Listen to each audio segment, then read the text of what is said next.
Muy buenas noches, un saludo muy cordial, lo mejor de cada casa, pero hoy va a ser un poco especial porque va a ser algo así como en la película se diría el tráiler de lo que la semana que viene va a ser un programa largo habitual de una hora como tenemos siempre para hablar con el personaje que tengo invitado hoy.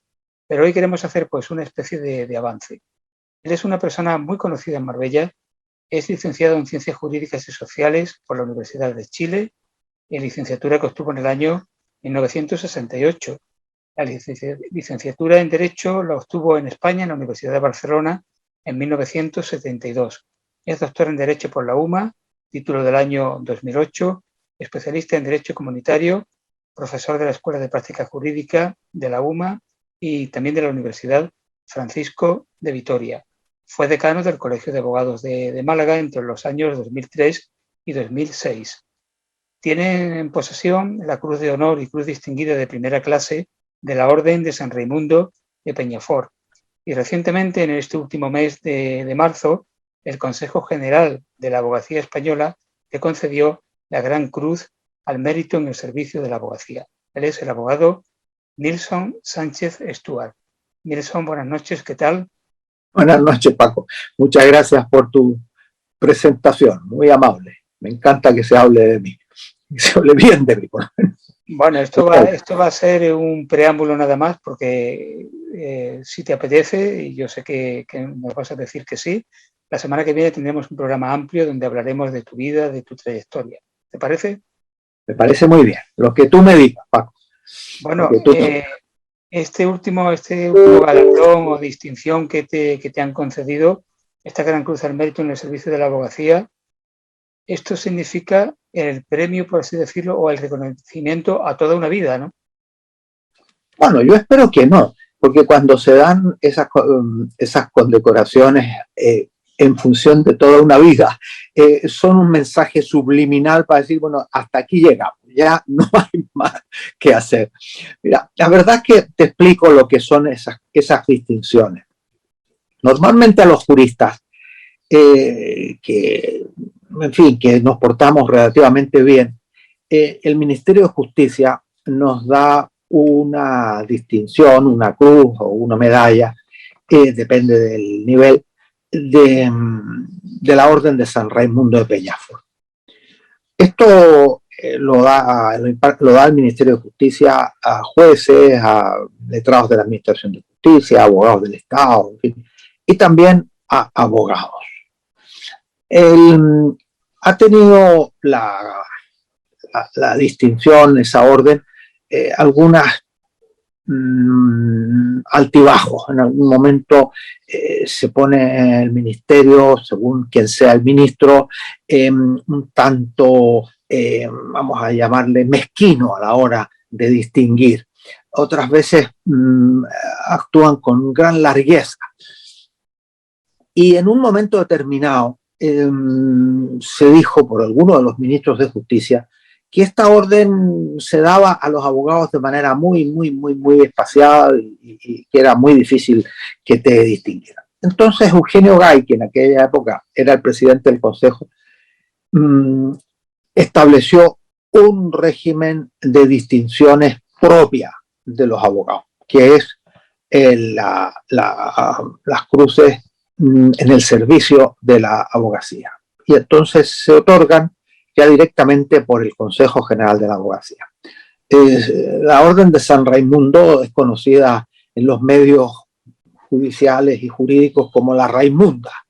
Ahí le han dado la Raimunda a alguien. Y esta otra es conocida como la Eugenia por Eugenio Gay. La verdad es que yo soy actualmente consejero del Consejo General de la Abogacía Española, que es un cargo electivo.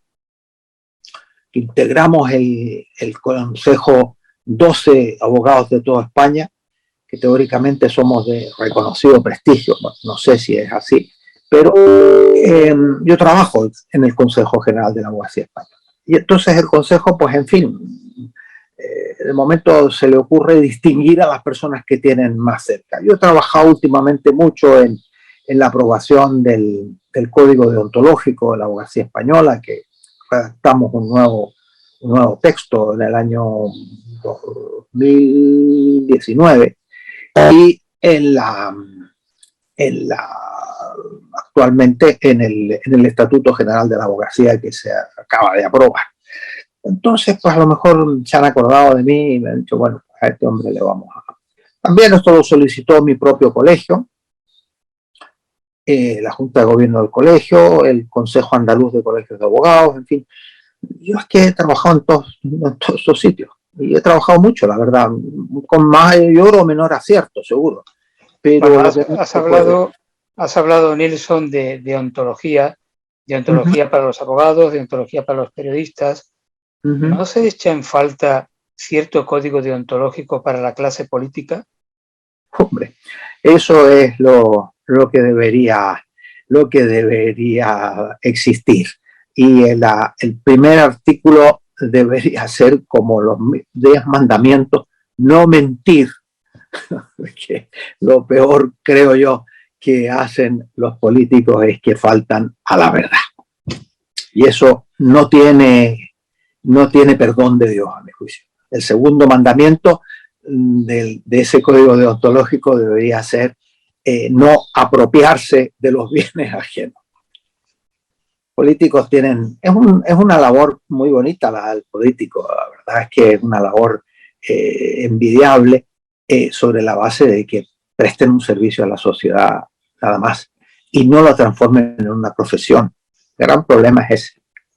El gran problema es que la gente habla de su carrera profesional como si el político tuviera que ser toda la vida algo, fuera ascendiendo. Es una pena. El hecho de que los partidos políticos en España no se pongan de acuerdo para algo tan elemental y fundamental al mismo tiempo como es renovar el Consejo del Poder Judicial, eso es una desvergüenza pública, es un escándalo. ¿Cómo podríamos calificarlo? Es algo increíble. Realmente creo yo que el Consejo General del Poder Judicial tiene una estructura que es política y no debería serla, o por lo menos debería la política estar dentro del ámbito de los que nos dedicamos a esto. Esto se transforma en una lucha encarnizada entre los partidos políticos para saber a quiénes designan según la inclinación de cada uno, y eso no está bien, sinceramente, no está bien porque se incorpora allí gente a veces no por sus méritos, sino más bien por su afiliación. Esto es una pena. Yo creo que hay que modificar profundamente el origen, la formación del Consejo General del Poder Judicial. No está bien. Y lo que está sucediendo, y además sucede no solamente en esta oportunidad, también sucedió, por ejemplo, con el Tribunal Constitucional hace algunos años. También no se terminaba nunca a poner de acuerdo para quién debía integrar el Tribunal Constitucional. Es decir, es que se ha politizado la justicia. ¿Cómo recuerdas, Nilsson, aquella etapa entre el 2003 y el 2006 en que fuiste el decano del Colegio de Abogados de Málaga? Creo recordar en un momento en que hubo operaciones policiales, no sé si era la Operación Ballena o la Operación Hidalgo, que te cogió siendo decano en momentos muy delicados realmente. Mucho. Marbella en aquel momento era el epítome de la corrupción, de acuerdo con lo que decían los periodistas. Y efectivamente,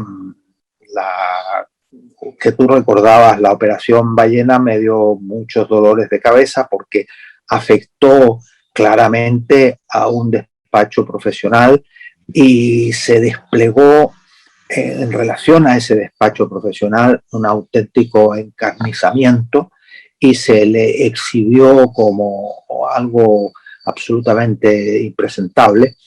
Al final resultó que la ballena, como dijo alguien, se transformó en un alevín. no había tal ballena. Era un cachalote, ¿no?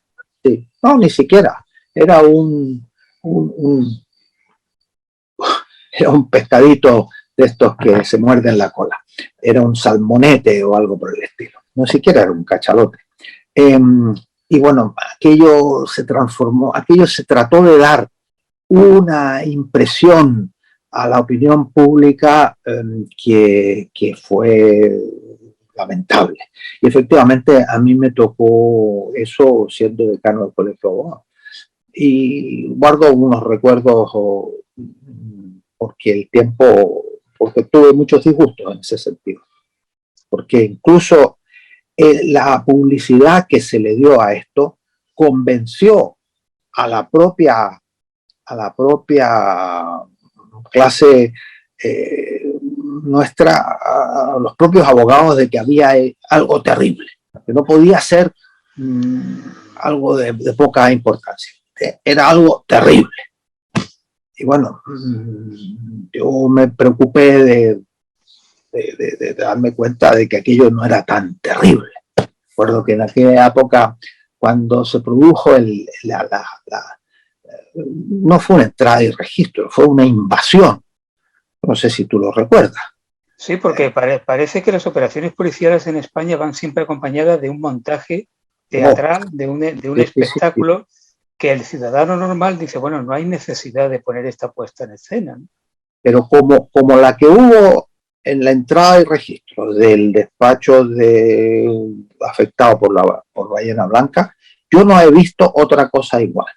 No he visto otra cosa igual para un despacho profesional, para una actividad que normalmente no está vinculada con el... Pero, en fin, mira, a mí me pasó que yo fui, me comparecí allí como era mi obligación, y una señora que estaba allí mirando, una señora normal, una ciudadana, me preguntó si habían cogido a Bin Laden. Porque aquello había un despliegue de fuerzas, de helicópteros, chalecos antibalas, en fin, 30 o 40 policías, una cosa espantosa. Realmente aquello no se justificó en absoluto. Y yo tengo la impresión de que todo aquello se orquestó porque en aquel momento estábamos tratando de dar a una reunión de fiscales que se estaba celebrando en Granada, de que éramos muy serios nosotros en la lucha contra el blanqueo de capitales. Bueno, un desagrado aquí. Pero bueno,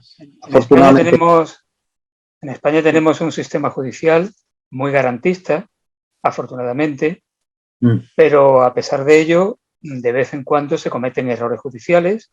Hay acusaciones que resultan que no había nada en el fondo, como esto que estás diciendo, pero claro, de entrada los medios de comunicación que airean toda esa operación, hay una serie de personas que quedan dañados en su fama y en su honor.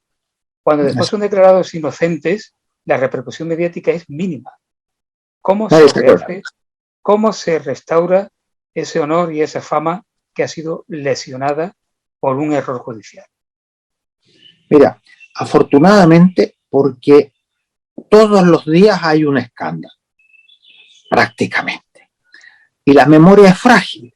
Entonces ya, salvo que te haya afectado personalmente, ya nadie se acuerda de esto. Porque hemos tenido tantos otros escándalos desde entonces hasta ahora. Que quién sabe, el señor que va con los papeles, el otro señor que aparece en televisión ocultando su cara con un portafolio, el otro señor que ha hecho no sé qué, que ha destruido una tarjeta de teléfonos o una tarjeta de no sé qué, en fin, toda una serie, una sucesión de escándalos que no terminan. Entonces, ¿ya quién se va a acordar del crimen del capitán Sánchez? Nadie se acuerda ya de eso. O sea, nosotros mismos pasamos en Marbella, acuérdate el caso Hidalgo, el caso de Ballena Blanca, el caso Malaya. La gente tampoco se acuerda. Tú coges a alguien y dices, oye, el caso Malaya, ¿quién fue? No sé, era un abogado, fue. Esa es la única solución. Lamentablemente, la memoria es frágil. Y para esto, la memoria es, además que todo el mundo hoy día vivimos en una época en que las cosas tienen un valor muy relativo, es decir, la honra, el honor, son cosas que se ponen ya en tela de juicio Sí, ha quedado para el teatro clásico español de Calderón de la Barca. Creo que sí, creo que es así. Lamentablemente no hay esa sensación. Yo decía, por ejemplo, voy a decir un disparate, pero sí, algo tengo, los años que tengo para decir disparate, a un señor muy conocido que estaba extraordinariamente bien relacionado, que lo pillaron con el carrito del helado. Y yo le dije a todo el que me lo preguntó en aquel momento que si yo hubiera sido ese señor me habría pegado un tiro. Me habría pegado un tiro, sinceramente, porque es que era una situación de vergüenza tal que a mí me habría resultado difícil seguir viviendo y dañando a las personas de mi entorno, que eran algunas personas que estaban encumbradas en lo más alto del escalafón. Pues no pasó, el hombre no se pegó un tiro, evidentemente, y ya ahora tampoco ha pasado nada. Viviendo. En fin. No lo sé. En fin. Tú eres especialista en prevención del blanqueo de capitales. Te agradezco esa manifestación tan clara, porque por ahí hay gente que me pregunta, ¿tú eres especialista en blanqueo de capitales? ¿No? Soy especialista en prevención. En prevención, que no es lo mismo, no hay que confundirlo. Es exactamente lo contrario. La pregunta es, ¿cómo puede un abogado prevenir el blanqueo de capitales? ¿Cómo se hace eso? Porque prevenir una gripe, por ejemplo, prevenir un resfriado o prevenir ahora el COVID, bueno, pues uno tiene más o menos idea de cómo se hace, pero en derecho, ¿cómo se previene? Porque parece que el derecho es siempre a hechos consumados, ¿no? ¿Cómo se puede prevenir en derecho? Tienes toda la razón, Paco. Cada día te admiro más en los análisis que haces tú. Tienes absolutamente toda la razón. Mira, yo más que prevención del blanqueo, lo que es disuasión. Lo que se hace con todo el conjunto de mecanismos es para disuadir al inocente a que se dedique al blanqueo de capital. No es que se prevenga, porque el blanqueo de capital es que alguien quiere cometerlo, va a cometer exactamente igual. Pero lo que sí se hace es que a los sujetos que somos especialmente obligados entre la playa de los abogados en determinados casos, se nos disuade a intervenir en operaciones de esta índole. Se nos disuade. ¿Qué se hace? Te dicen, conozca a su cliente. Esa es la base fundamental, la piedra angular de la prevención del blanqueo. Conozca a su cliente. No solamente identifíquelo, sino que conózcalo, sepa a qué se dedica, sepa de dónde viene, sepa cómo se gana la vida, sepa de dónde, qué hace como dice la canción, qué hace en su tiempo libre. Conozca al segundo, sepa usted el origen del dinero, porque los abogados somos sujetos obligados en todas las operaciones que tienen relación con el dinero, no en todas las operaciones que realizamos, no en todas las actividades que desempeñamos, sino que en aquellas que tienen alguna relación con el dinero.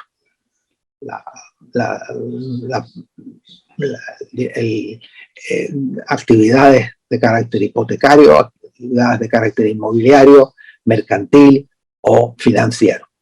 Conozca, sepa de dónde viene el dinero. Ese es el segundo elemento. El tercer elemento se dice, dé cuenta, comunique al Servicio Ejecutivo de Prevención del Blanqueo si usted encuentra indicios de blanqueo. En cuarto lugar, guarde sus papeles, guarde los papeles para que cuando el Servicio Ejecutivo por otras circunstancias encuentre algún indicio, puedan venir a usted y usted tiene que enseñar sus papeles.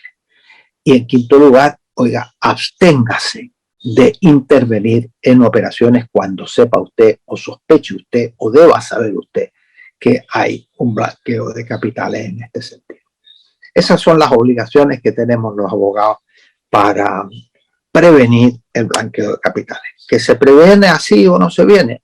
Yo creo que los abogados, yo era muy contrario a la pelea en que nos incorporaran como sujetos especialmente obligados, no porque me gustase el blanqueo de capitales, sino porque consideraba que se nos echaba encima unas obligaciones y nadie, sin ningún tipo de contraprestación. Cuando yo te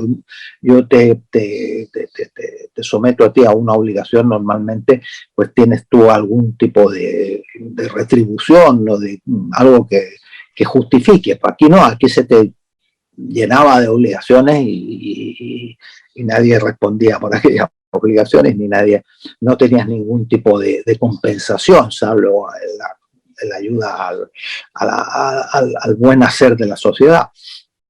Pero me he llegado a convencer, quizás por el síndrome de Estocolmo, me he llegado a convencer de que es una suerte que los abogados estemos sujetos a esto, porque así los blanqueadores evitan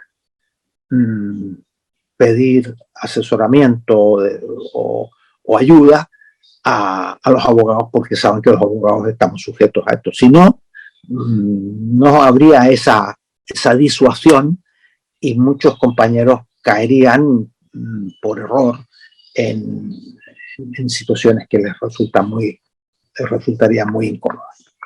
Bajo tu punto de vista, Nilsson, en esta situación de excepcionalidad que llevamos viviendo ya desde hace más de un año, y con una declaración de estado de alarma, ¿está resultando este tipo de medidas impecablemente ajustado a derecho?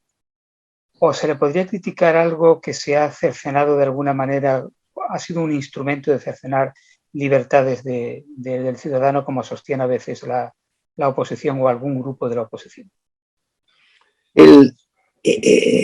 Las limitaciones que se han establecido son, para mí, habrían sido inimaginables hace unos años. Es decir, esto se justifica exclusivamente por la gravedad de la pandemia.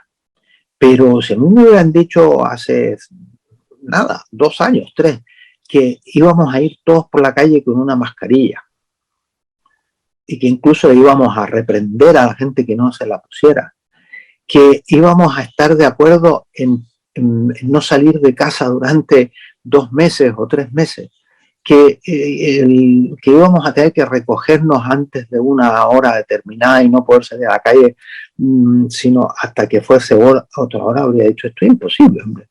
¿Esto cómo va a ser? Esto es imposible. Ahora, ¿ha sido posible? El estado de alarma que está hecho para una coyuntura, un acontecimiento puntual. Habría habido, después de la primera declaración del estado de alarma o durante ese tiempo, haber creado los instrumentos jurídicos necesarios para coartar las libertades que están consagradas en la Constitución, que no son unas libertades así, poco más o menos, son unas libertades fundamentales.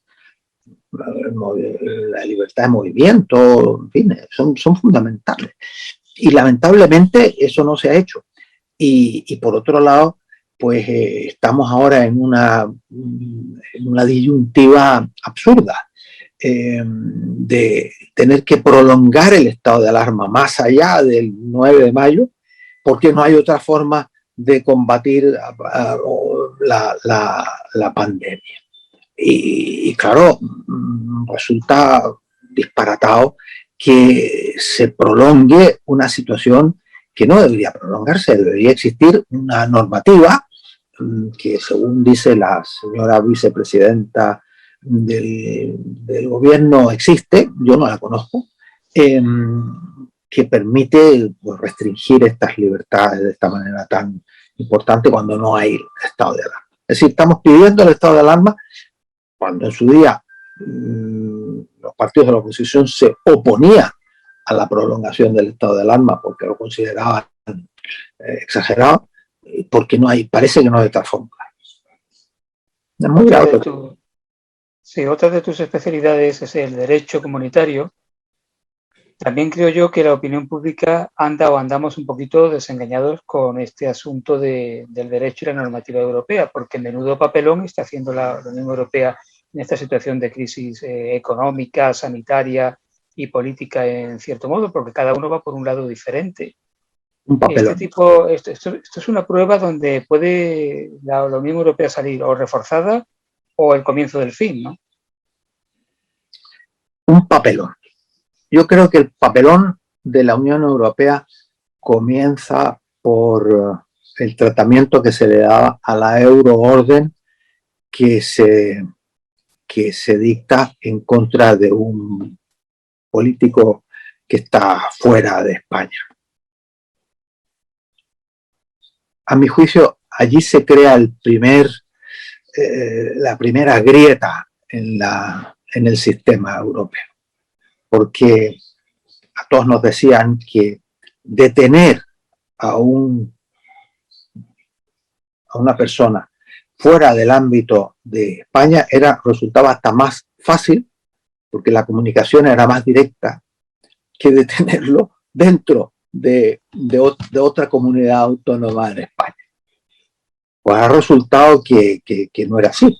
Ha resultado que una euroorden y a una resolución del Tribunal Supremo de España pues puede ser perfectamente revisada por un juez de una ciudad o de un pueblo, de cualquiera. El tratamiento que se le ha dado a las vacunas está cuajada de situaciones extrañas. Ahora mismo ha surgido otra vacuna y otro problema con los trombos de 6 o 7 personas y la agencia del medicamento pues se toma una semana para darlo. Yo entiendo que las cosas no se pueden hacer de un día para otro, pero por favor no se tome usted una semana. Diga que lo va a hacer inmediatamente. Si tarda una semana será porque era necesario esperar una semana, pero no, una semana. Yo la verdad es que estoy desengañado, para que te voy a decir lo contrario. Ahora resulta, Paco, que salir de la Unión Europea, que no podemos salir de la Unión Europea porque es lo menos malo que existe. Y se ha visto que salir de la Unión Europea no es nada fácil. Esto es lo que ha pasado con los ingleses. Sí. Bueno, pues esto, Nilsson, ha sido un aperitivo, un anticipo, porque la semana que viene tendremos un programa completo donde hablaremos de tu vida desde los inicios, tu trayectoria, y conoceremos a Nilsson Sánchez Stuart en otras facetas, el ser humano como tal, no simplemente el abogado. Esta noche hemos hablado un poquito de derecho simplemente. Y además te voy a hacer un encargo para ese programa de la semana que viene. A ver si nos puedes contar un chiste de abogado. Uno o dos. ¿De acuerdo? De acuerdo. Quedamos en eso. Gracias por haber estado esta noche en este programa corto, en este anuncio, ya digo. La semana que viene hablaremos más. Gracias y un abrazo. Otro para ti, Paco. Muchas gracias. Pues nada, gracias a todos ustedes. Hemos estado en este breve Lo mejor de cada casa. La próxima semana regresaremos. Hasta entonces, buenas noches. Un saludo para todos.